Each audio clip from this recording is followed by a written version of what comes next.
Do you know how much of the Atlantic coast is available for public use and purposes? About 8%. 92% of the whole Atlantic coast, and the figures are the same for the Pacific, are held, in the most part, by comparatively few people. And unless we now, before it's too late, take these areas of the country, which offer the maximum for recreation for all of our people, unless we set them aside now, it will be too late. There isn't very much that you can do today that will materially alter your life in the next 3 or 4 years in the field of conservation. But you can build for the future. You can build for the 70s, as those who went ahead of us built for us in this great dam and lake that I flew over today. Our task, the task of propelling a third wave of conservation in the United States, following that of Theodore Roosevelt and of Franklin Roosevelt, is to make science the servant of conservation and to devise new programs of land stewardship that will enable us to preserve this green environment, which means so much to all of us.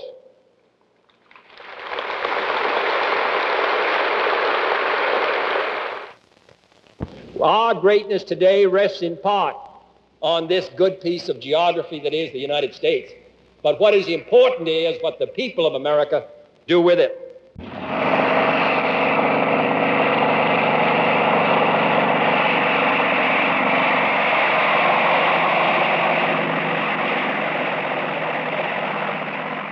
This document, produced prior to the death of President Kennedy, spans a continent on the days between September 24th and 28th, 1963. Its message is eloquently expressed in the concern of a nation's leader for the resources, be they of the earth and water or of the human spirit, that are the indestructible fabric of these United States.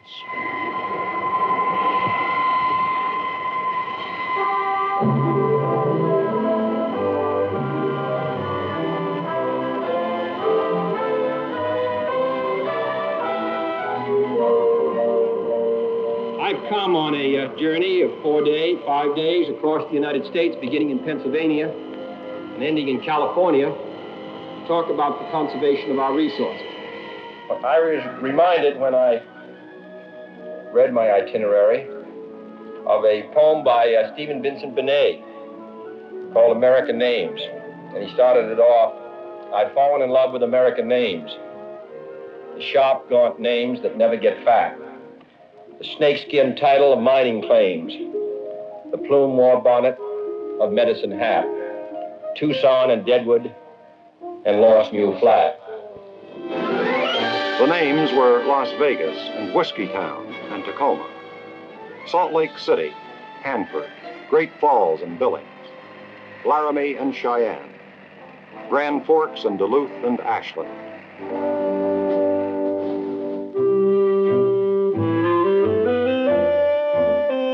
For the beginning, a dedication ceremony at Milford, Pennsylvania.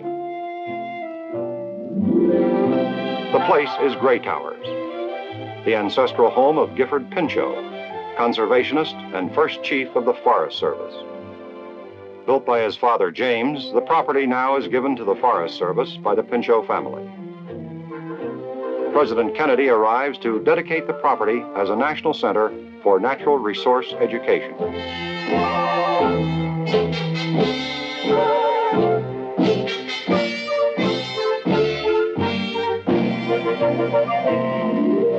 The property, an 83-year-old French-type mansion and its 100 acres of grounds, is presented by Dr. Gifford Pinchot, son of the pioneer conservationist.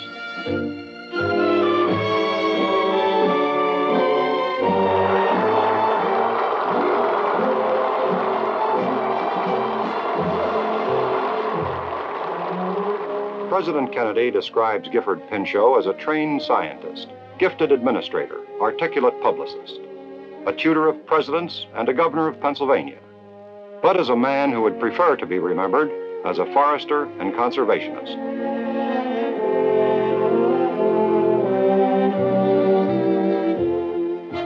From Milford, a flight of 1,000 miles to Duluth, and a side trip by helicopter over the Apostle Islands area of Lake Superior for a landing at Ashland, Wisconsin.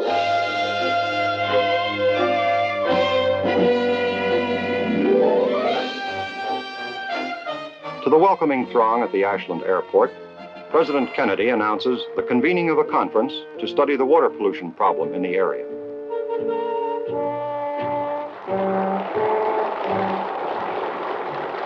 His theme is to conserve our resources now for those who come after us.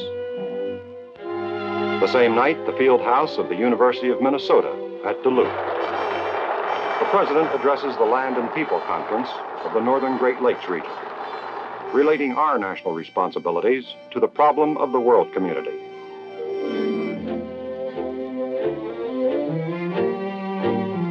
A short flight over fertile farmland to the University of North Dakota at Grand Forks. President Kennedy receives an honorary degree and urges students to participate in the burdens of responsible citizenship.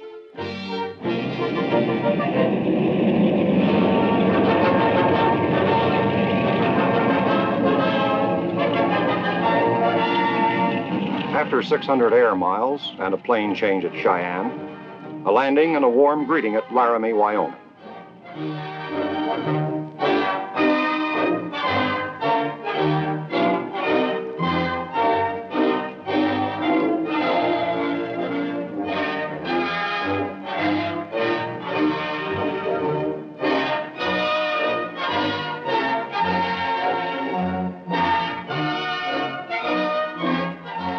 An answer to a presidential question. Yes, the Boy Scout oath is still the same.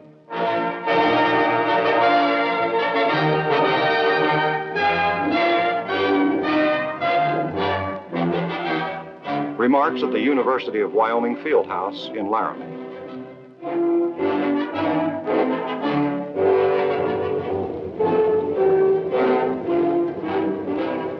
Billings, Montana. The crowd at the airport is large for a city of only 53,000.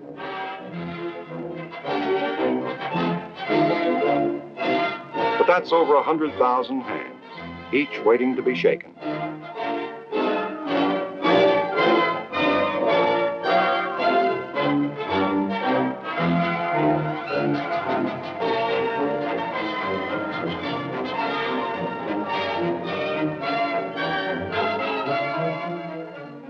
A drive through western scenery to the Yellowstone County Fairgrounds at Billings.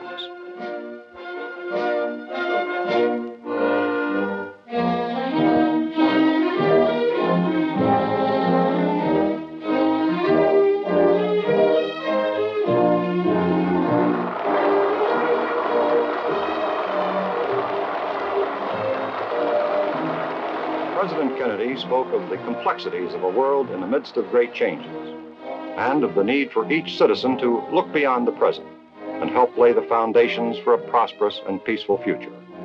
The potential of this country is unlimited, and there is no action which any of us can take in Washington which gives us greater confidence in the future of this country than to leave our city of Washington and come west to Wyoming, Montana, California, and recognize that in this golden area of the United States, that a great writer from my own state of Massachusetts, Thoreau, was right when he said, "Eastward I go, only by force.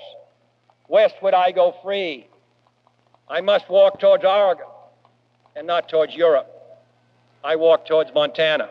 I express my thanks to all of you.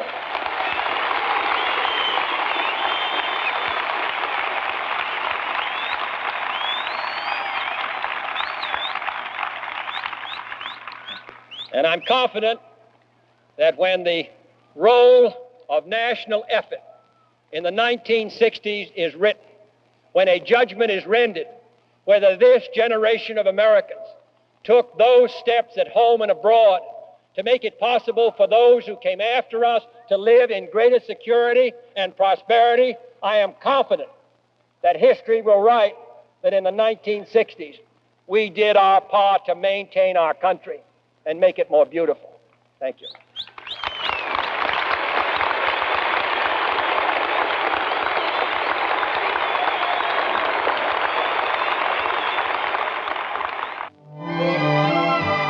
An overnight stop at Grand Teton National Park, Jackson Hole, Wyoming. The park, of nearly 500 square miles, offers living quarters, a wildlife range where elk and bison can be observed at close quarters, and some of the country's most awesome scenery.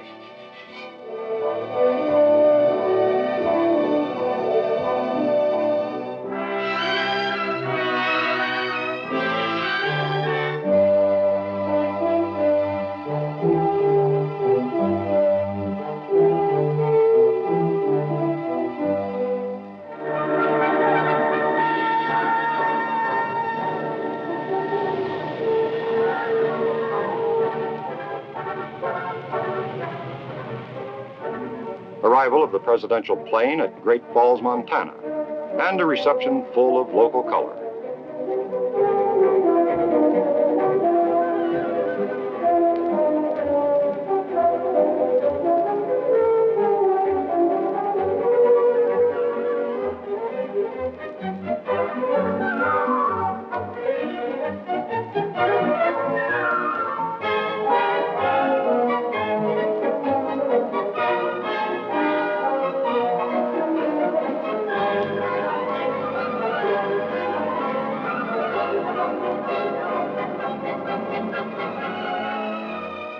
En route to his speaking engagement, President Kennedy stops for a brief visit with the father of the Senate Majority Leader, Senator Mike Mansfield of Montana.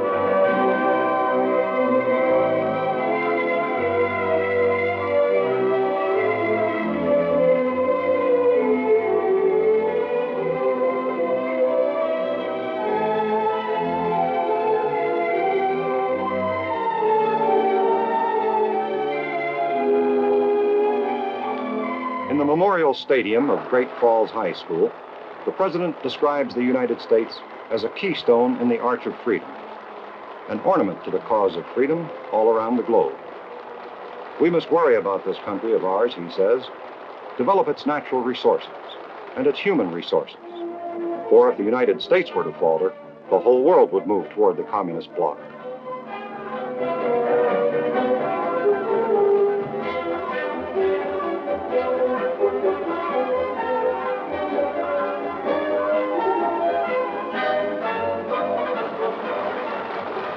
The President arrives at Hanford, Washington, where the world's largest nuclear reactor for peaceful purposes is under construction.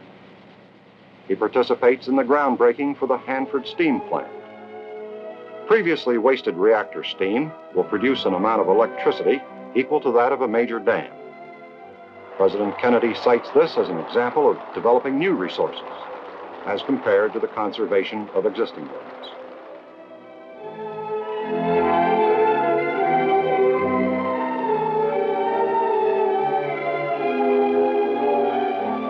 From Hanford southward to Salt Lake City, where the President will extend his message on conservation to include the responsibilities thrust upon the United States by the pressure of world events.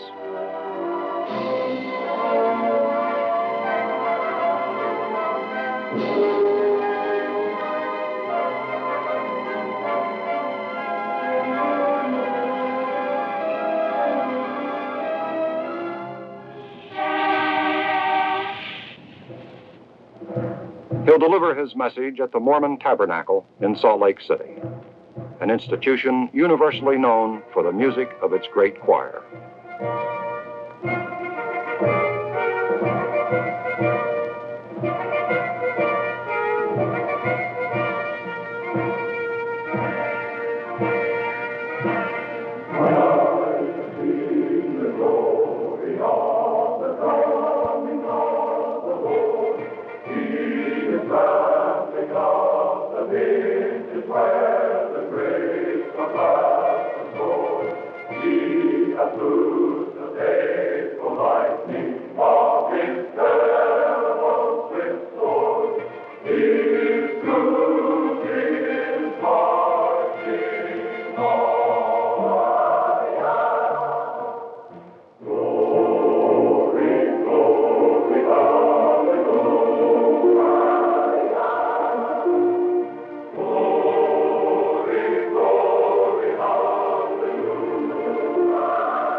Three stops remained on the presidential conservation tour. Tacoma, Washington, where the enthusiasm of a large crowd threatened to carry away police barriers at Cheney Stadium.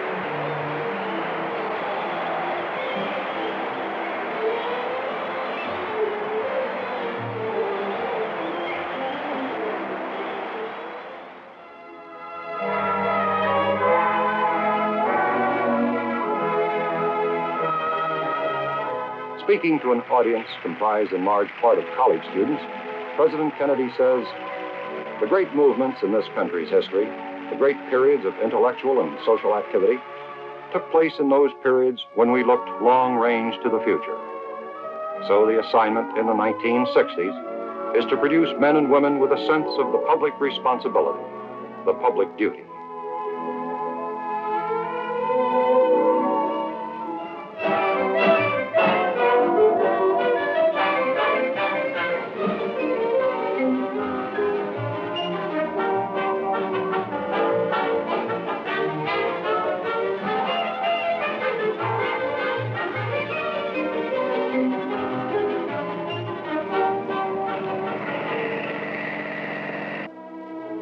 Whiskeytown, California, where the president dedicates the Whiskeytown Dam, the last of 4 which comprise the Trinity River Project, furnishing water for irrigation, municipal supply, electric power, and recreation.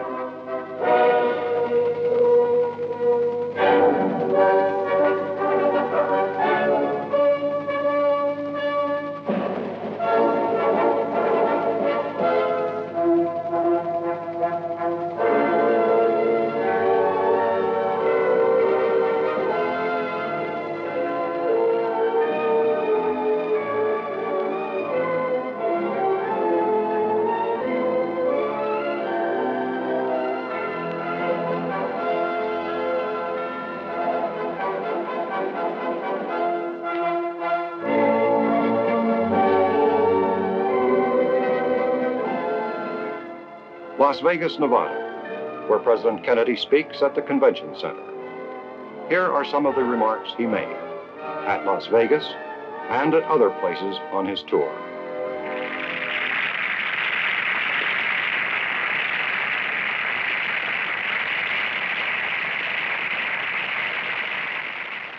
I came on this trip to see the United States, and I can assure you that there is nothing more encouraging for any of us who work in Washington than to have a chance to fly across this United States and drive through it and see what a great country it is and come to understand somewhat better how this country has been able for so many years to carry so many burdens in so many parts of the world.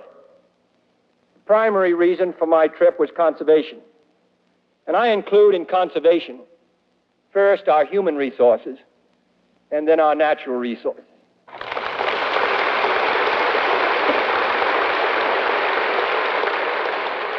Do you know how much of the Atlantic coast is available for public use and purposes? About 8%. 92% of the whole Atlantic coast, and the figures are the same for the Pacific, are held, in the most part, by comparatively few people. And unless we now, before it's too late, take these areas of the country which offer the maximum for recreation for all of our people, unless we set them aside now, it will be too late. There isn't very much that you can do today that will materially alter your life in the next 3 or 4 years in the field of conservation, but you can build for the future. You can build for the 70s, as those who went ahead of us built for us in this great dam and lake that I flew over today.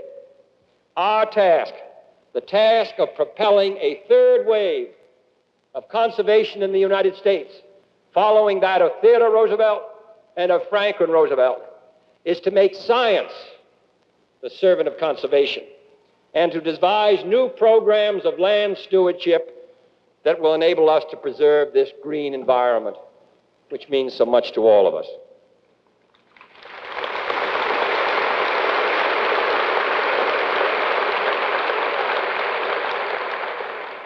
This country has placed particular emphasis from its beginning, from the time of the Massachusetts Bay Colony, on educating our children, not merely to help them, but most importantly because we realized that the free democratic system of government, which places more burdens on the individual than any other system, must depend in its final analysis upon an informed citizenry.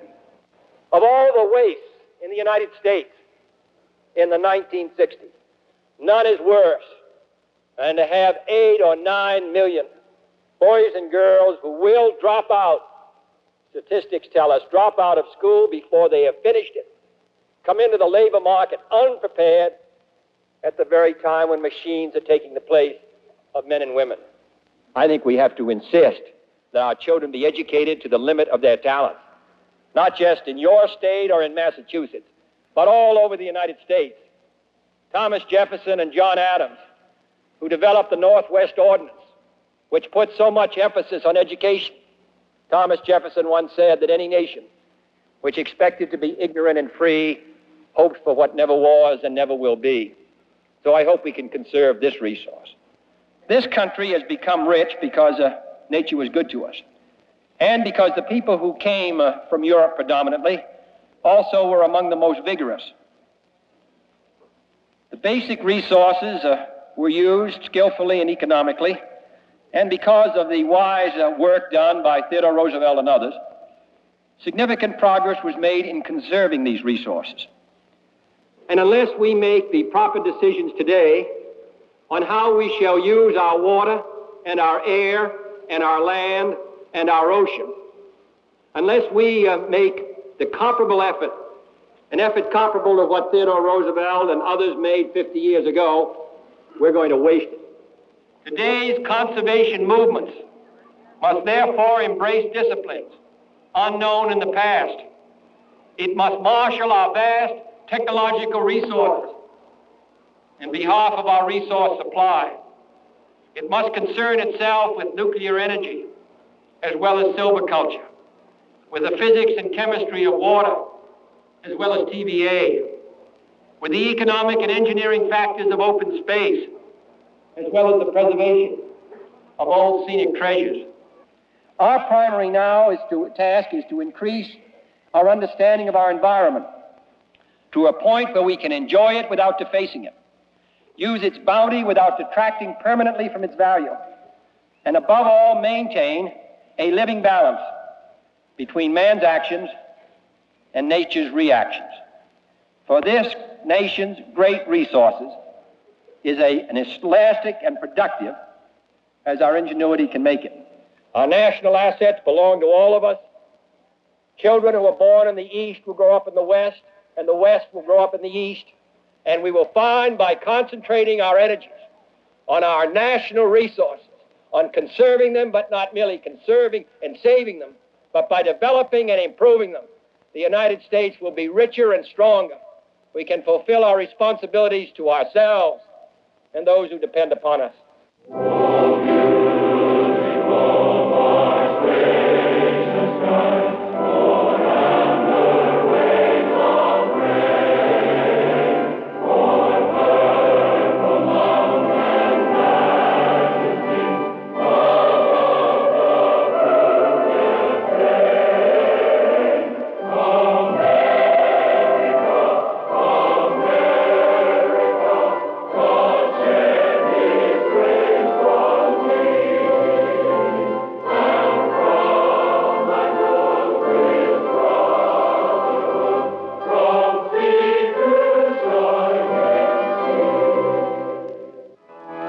This is still a beautiful continent, but we want America the Beautiful to be left for those who come after us. Robert Frost, the late poet, once remarked, "What makes a nation in the beginning is a good piece of geography." Our greatness today rests in part on this good piece of geography that is the United States. But what is important is what the people of America do with it.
Do you know how much of the Atlantic coast is available for public use and purposes? About 8%. 92% of the whole Atlantic coast, and the figures are the same for the Pacific, are held, in the most part, by comparatively few people. And unless we now, before it's too late, take these areas of the country, which offer the maximum for recreation for all of our people, unless we set them aside now, it will be too late. There isn't very much that you can do today that will materially alter your life in the next 3 or 4 years. in the field of conservation, but you can build for the future. You can build for the 70s, as those who went ahead of us built for us in this great dam and lake that I flew over today. Our task, the task of propelling a third wave of conservation in the United States, following that of Theodore Roosevelt and of Franklin Roosevelt, is to make science the servant of conservation and to devise new programs of land stewardship that will enable us to preserve this green environment, which means so much to all of us.